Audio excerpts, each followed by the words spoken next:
Welcome to The Simpsons Treehouse of Horror 23. I'm Al Jean, and I have to record this quick because I am literally going to the Fox Animation Domination Pumpkin Patch with Nancy Cartwright, and I have promised her there'll be a great pumpkin there, so I'm kind of nervous. This is Matt Groening, creator of Itchy. I'm Jon Lovitz. I'm playing R.D. Ziff. Jim Brooks. Steve Moore, animation director. David Silverman. Brian Kelley, co-writer. David Mandel, co-writer. Tim Long, producer. Matt Selman, producer. Mike Anderson, supervising director of animation. So, Selman, was this your idea, the 2012 Mayan prophecy bit? I think it was. I ripped it off from what everyone was talking about at the time.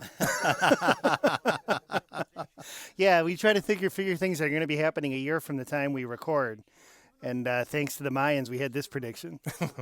Yeah, originally you had sort of pointed us towards something for the election, I think.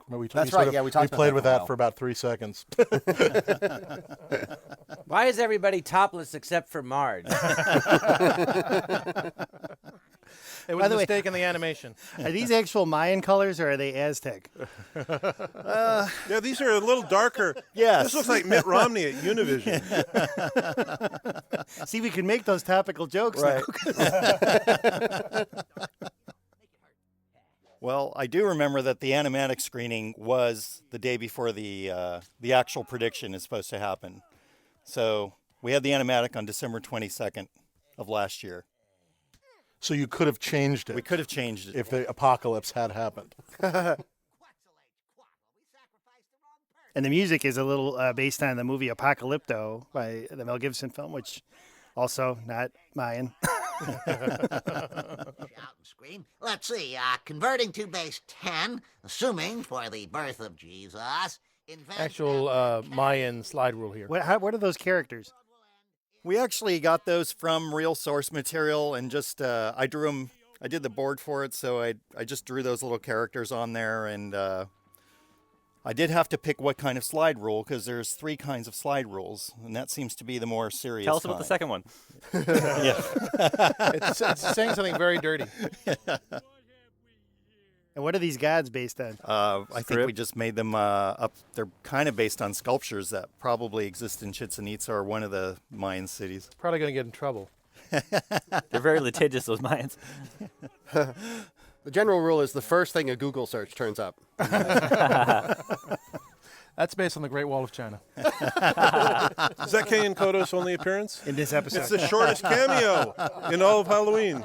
They were longer, but, just trimmed down. I guess they're no match for these guys. Yeah. Go! Oh! Oh! Oh! Pause the podcast until after the commercial break. All right, this is Act 1, a black hole segment, which we used to capitalize on the incredible popularity of the Higgs boson, discovered this July. We predicted they'd find it. We knew a year ahead of time. We scooped Futurama. This idea was stolen from Futurama, actually. Can I just say, I originally pitched this as an actual episode of the show, and I'm so glad it was rejected. It would have made no sense at all. Well, do you want to talk, Steve, about the lens distortion, which I think is really cool in the animation? Well, we couldn't really recreate the exact physical thing, so like many things, we do our Simpson cartoon version of it. And you do have to kind of go back and look at the real thing and then distill it for comedy. So on this particular show, we were able to have an After Effects editor kind of take our animation. We could distort it however we wanted to, and then we could push it a little more when the animation was in color and came back from Korea. So like this distortion effect here, we didn't draw that. That was something that was done digitally by one of our editors. Jon Lovitz, what did he just say? And David Silverman did a great drawing, rough drawing of that, of Willie getting grabbed there. Based on an actual experience. Yeah. David works in erection jokes in almost anything he does. You said you weren't going to say that. He's my go-to guy for Well, those. since you're saying that, that black hole reminds me of my last girlfriend. Oh. They can cut it out. Kind of clingy. You wrote it. You told me to say it. Now you're saying, well, you're going after me. That's not fair. I didn't know a podcast could be canceled by the network. Is this live right now? Do you have a stray dog down there? It's a lot worse than a stray dog. One thing, we always do these EC comic parody names and the Halloween shows. With the wide screen, it's a lot easier. We used to just blur up the whole first act with these. And there's like people's names where you go like, I'm, scary and horrifying. You go like, which person is that? But some think they may be a gateway to other universes. That's true. You notice that our credits don't get sucked into the black hole. So just for you animation insiders, the effect of the black hole on their hair, it's the same effect when I tell an artist to draw it as if there's wind blowing.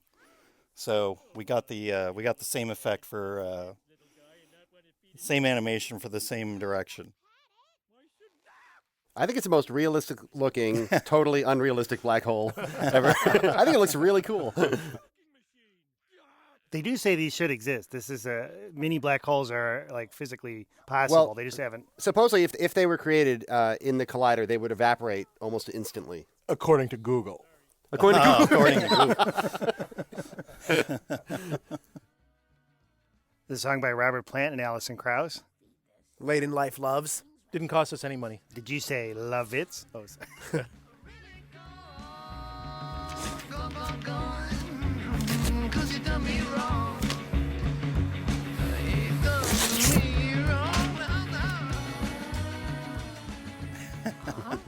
By the way, I think it was so great to soft pedal the sound of all this at the mix. I think a lot of this, if it had been at all noisier, it would have killed the joke.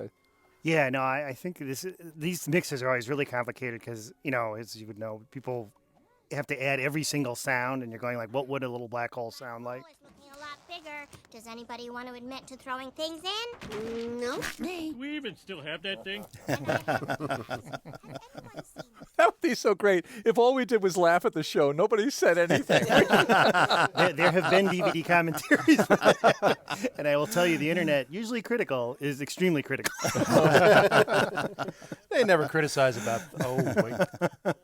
But now you get to criticize it right as the show airs. Well, I'll say this: animating with the black hole, it was challenging because of to make it look like it's three-dimensional. Because on screen it's flat, right?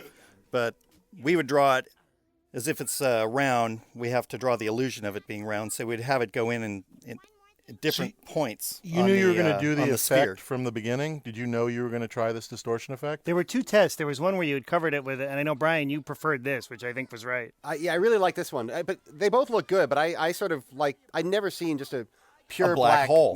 Yeah. So. We had the sort of the drain going around it, like the fine Disney film, The Black Hole. Right. Which is, I think, You're another reason why we didn't that, go for that. that round hole is not round? It's actually, an it is illusion. round. You just can't see its roundness because it's black. I don't know. It looks round. Yeah, to it me. looks pretty round, Steve. Was this the most complicated act in terms of drawing? Oh, definitely. By a I wide think this margin. was probably the hardest thing I've ever done, animation-wise. Really? Really, yeah, because there's so many scenes and so many things going into it. I don't think we're working hard enough. Yes. I think it sucks, great, Steve. man. That's really cool. Really great. It's very psychedelic. Trans-dimensional visitors. We have received your Notice they have chins, ladies and gentlemen. Yes. This was the episode you showed at Comic-Con, too, and I remember the whole giant audience just was crazed over the whole thing, just laughing throughout. It was great to see it, just like the movie, Hard to get an audience at Comic-Con to be crazed. Very sedate. Everybody that dies comes back in this ending. That's so right. It's a happy ending. Well, thanks for ruining it. Wonderful stuff. Enjoy it. Zune. Pause the podcast until after the commercial break. All right, here's the new act. Our parody just in time of that fresh found footage concept. We're really on top of things, folks.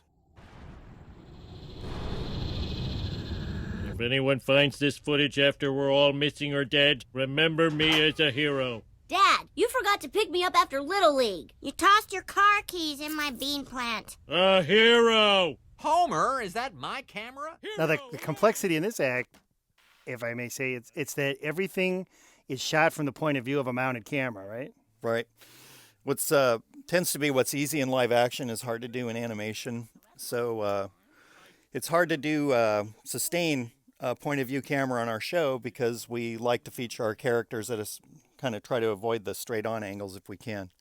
So in this sense, we had to make these templates. We actually did ask the Korean studio to do the time code for us, and then we built that here. How do you say that in Korean? But are you the director, but did you actually draw this by hand yourself? Or do you direct the people in Korea to do it? Or No, I work with a crew of artists here. We do very detailed pre-production, and then we send it to Korea to finish up. Oh. Yeah, but you just found this, Steve. Yes, just found I thought it was it's found footage. This was like the easiest one. Yeah, but when you send it to Korea, do you have to send instructions in Korean? No. They all speak English? No, but we have a way of communicating to them that we don't need language. There's Sign a language. shorthand. There's a shorthand, some material that we send to them. Any animator can read it and know what to do. Through Mayan glyphs. Yeah. Mayan glyphs. Yes. There's something, I think it's in this act, there's something so important in the series, the history of the series coming up. Fine, change the subject. I wonder what it is. He's talking about you, John. Oh. Fine, everybody. I just want to say. I mean, Jim's a genius. I want to say real quick. The idea for this segment was Matt Warburton's, and the second he said it, I knew that we were going to do it because it's just such a cool look. I think a little credit should go to the guys who did Paranormal Activity.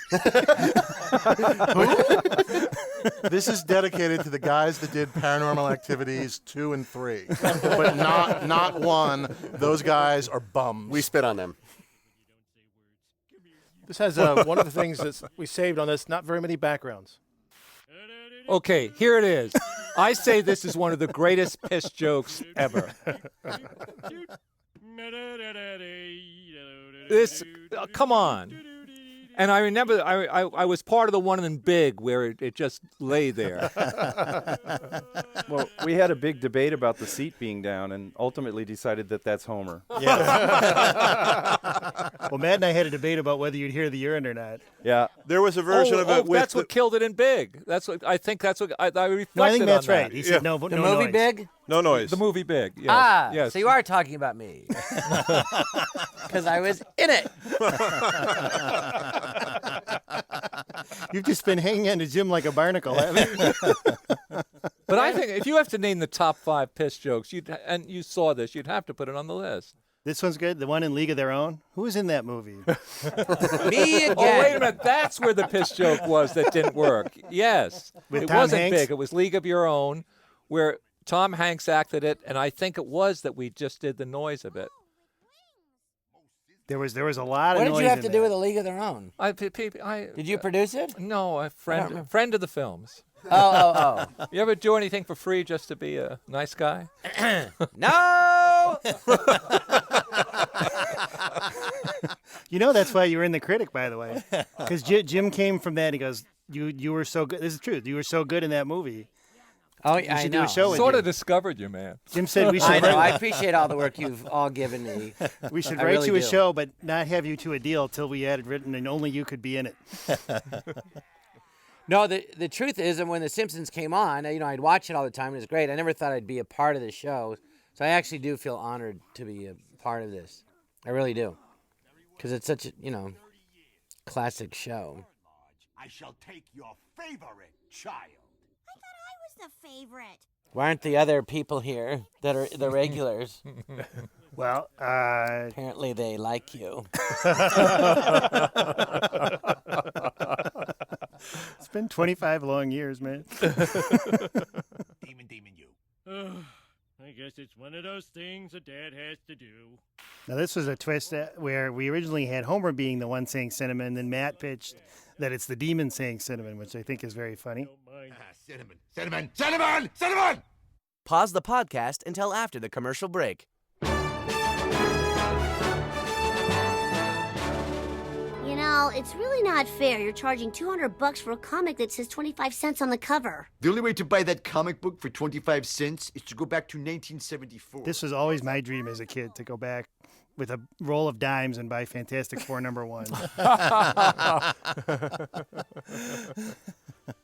And this music obviously is inspired by Back to the Future, which I just read was the slowest movie ever to gross $200 million. The slowest? The slowest to reach it after 400 days. Wow. Wow. That's a real Hollywood stat.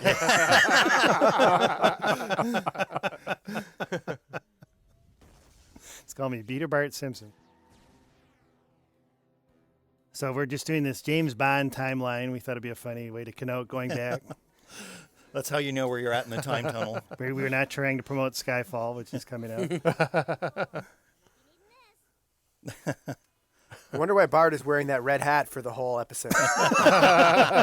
Can't imagine why. You mean his lucky red hat? This was actually the first, the episode this is based on, the first one you did for us, John. That's right. Directed by me. Directed by you. Thank you. Which one was that? The Way We Was, where Marge met Homer, and you were the first Artie Ziff. So we had to recreate wasn't it that. your idea, Jim? Doing that?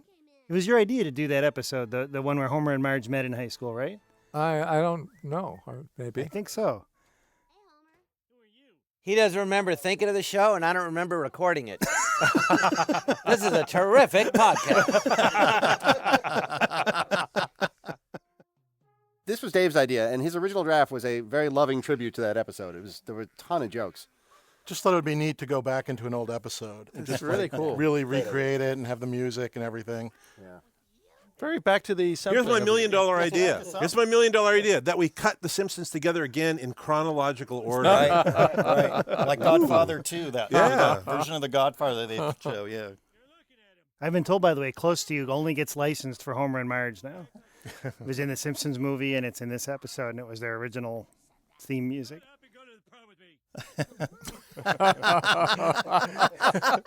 That usually worked when I was in high school. Yeah. That line worked. That was fine with me. Yeah, this is a lot more like my high school days. Life might be a hell of a lot better. Ma'am, whatever you do, do not. Of course, if you do travel back in time and you live in a nicer house, it will be where your current house is. Absolutely. We found that out through research. This is all Burns and very Smithers heavy. there in the corner. Very funny drawing. Rich or allowed to stand in front of a rich guy's house. Either way, better than now. So, David, did you do the original designs, like for Teenage Homer and stuff? Yeah, and I was saying that Artie Ziff is based on a friend of mine, but now I'm reluctant to say who that is. Is it Mike Reeves? A friend of mine in high school. But I think you know who you are. Maybe you don't. But don't try to prove it. Legally speaking, it's based on no one. After speaking to you So, what everyone's been waiting for, Jon Lovitz's part. Silence. I love that little stool he's got to stand on. In real life, Jen, you're always pointing out you're taller than people think with more hair. That's what? a tribute to you, the Occam. I'm pointing out what? You always say that. I'm taller than people think and I have more hair. Oh, that. Yeah. I also point out that you and Mike Reeves, who created The Critic, are gay. And there's nothing wrong with that. No, it's really cool. When we were promoting this episode, we didn't use the word Jewfro enough. We used it a lot, Matt. Dave, you want to tell everyone very quickly the original ending of this episode, which I loved? Oh, it was originally that Marge became attracted to Bart, like, and he had no problem with that because she cooked all his favorite foods and did his laundry and stuff. And they were about to get married when then the ending is kind of the same. Yeah, it was deemed for some reason a little creepy. That was its point. But this isn't creepy. Well, I just love drawings like this. These are Every just version great. of Homer. Really I funny. like one eyeball Homer. And this is sort of a reference to Time Bandits also, which is one of our favorite movies. Yes. Which has the gathering the guys from the past for a big super fight ending. Okay, guys, let's regroup. We'll come back with more Homers and start fresh in the morning. That's a reference to when we stop our script writing and come back fresh in the morning. Well, we had to make up a few extra Homers to fill up the shot. I think we made up the Napoleon and the Elvis one. Those are easy to go to. Poor, sweet, simple Homer. I have to say, I hope Bart's haircut never shows up in another episode. This is my favorite joke right here. Can you caveman Homer? That's Renaissance Homer. That's the line. A little note, these Halloween shows are always too long, so that's why we have the credits starting on the last joke. We just literally put every, second we could on the air. It's always me. And then we conclude with a medley by Alf Clausen of the different themes from the episode. That's Yardley's credit, your name here. Lovitz, imaginative name. Hey, that's my real name. It's very imaginative. Well, these shows are genius. That's all I have to say. They're a lot not of work. because I'm in it. More. I do think this is one of the most ambitiously directed episodes we ever did. It was really a great job. An Steve, amazing and everybody. job. Nice job, Yep. Steve. Thanks so much. And I'm going to say thank you. This was my first Simpsons credit. I always wanted to do it. I had always hoped Jon Lovitz wouldn't be in it, but thank you. What? You bastard! I'm Artie Ziff. I love this room. Very pleasant.